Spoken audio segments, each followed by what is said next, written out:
Hey, what's up? My name is Lucas. I'm a photographer and filmmaker based out of West Michigan. Welcome to my channel. Today, we're going to be talking about how to make $500 a day with your camera.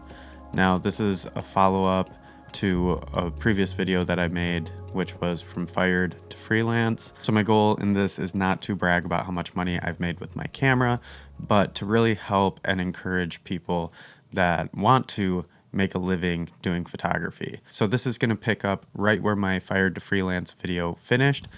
And if you haven't seen that, I have it pinned right up here for you. But as a recap, I was working for a real estate brokerage. I did a lot of real estate listing photos there, and I ended up selling a lot of photo packages to realtors that were on that team there. So then I was able to start and really propel my photography business. But I had an issue. I had already been paid for all of those 200 listing photo packages, and I still had to make money on top of that regularly. So I sold a bunch of those listing packages, and I was pretty intentional about only doing photos, because I offered video and drone and all of that stuff, Twilight, everything, but the packages that I sold were just for listing photos.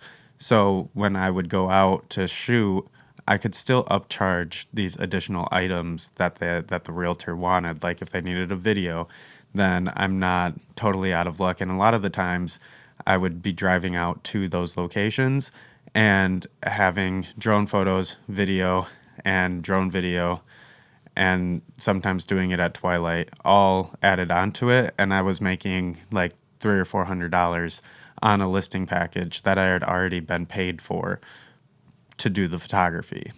So that was a great way to add an extra set of income to the packages that I had sold previously that really helped propel my business forward. Real estate photography is one of those entry-level jobs that you can do with a camera, because you can build up a portfolio, take pictures of your own house, go and take pictures of, I've heard of people taking pictures of open houses or spec houses in new build neighborhoods, and then using those as your portfolio shots, and then you can go pitch that to realtors in your area, and then you can build up and continue building on that and share more photos and continue growing your clientele in that way.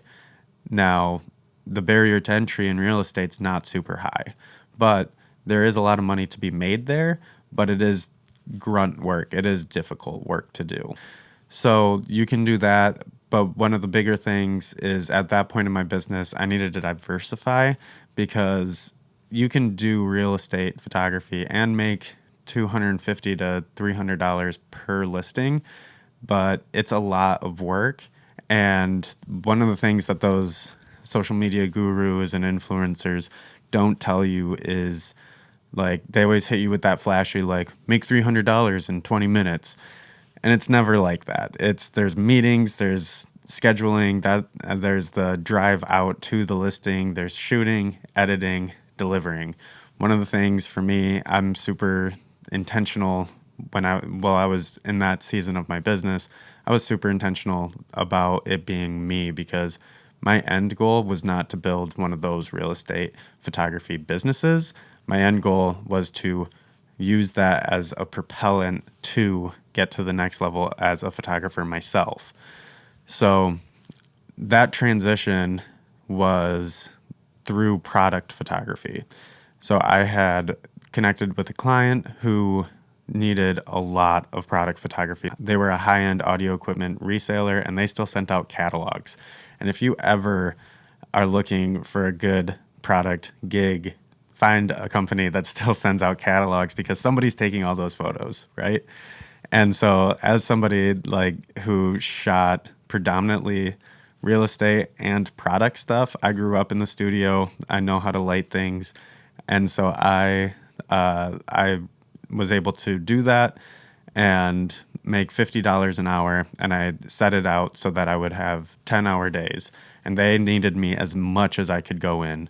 So I shot 2 or 3 days a week there, and then I did real estate the rest of the week, and then eventually was able to land gigs with agencies in town, and those gigs led to some retainer clients that I had, and that was how I was able to really make $500 a day in photography. And that's when things started to feel really viable, because you've got a lot of expenses as a photographer. You've got your camera, your equipment, your computer, your storage. I mean, if you're not backing everything up, like it's an expensive process to film, back up, and edit and store even the final products places. So when you are charging stuff, it's really important to value your work and to take the time to set up a pricing structure that makes sense to you. Personally, I do not shoot any more real estate. That was probably 2 years of my business that I worked on real estate, and it's exhausting. You can ask my wife. I used to stay up all night editing because, again, I wanted it to all be myself, and I knew that I could send it off and have it edited by other people, but that process is not it's pretty cumbersome, and I really wanted to just learn the process for myself so I could do it, because again, at the end of the day, I didn't want to build a real estate photography business and just manage clients and other photographers. I wanted to use it as a stepping stone to propel my business. Now, things might look different for you, that your avenue of entrance might be portraits or weddings or whatever, and that's fine.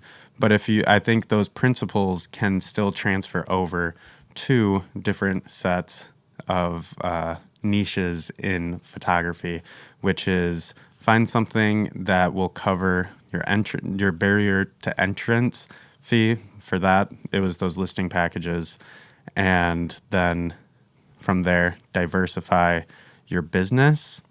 There's a lot of talk online about niching down, and I think that that's really important. But when you're first starting and you're planning on making this your sole source of income, you need to diversify and figure out as many avenues to make money with your camera as possible. I'm not freelance anymore, but I do work full-time video and photographer. But when I was full-time freelance, I had real estate, my studio product photography, 2 or 3 retainers at one time, and I was still doing agency work, and that kept me pretty busy. So it's possible, and it's still possible today. It's just you have to know what you're doing and get a little bit lucky. Anyways, I hope that was an encouragement or just fun to listen to me talk about business for a little bit. If you have any questions or comments, please leave them down below. I love being able to interact with those. And if you are looking for a good set of monochrome presets, check that link down and below. And then if you're not subscribed, please subscribe. It does make a huge difference. And I will see you in the next video.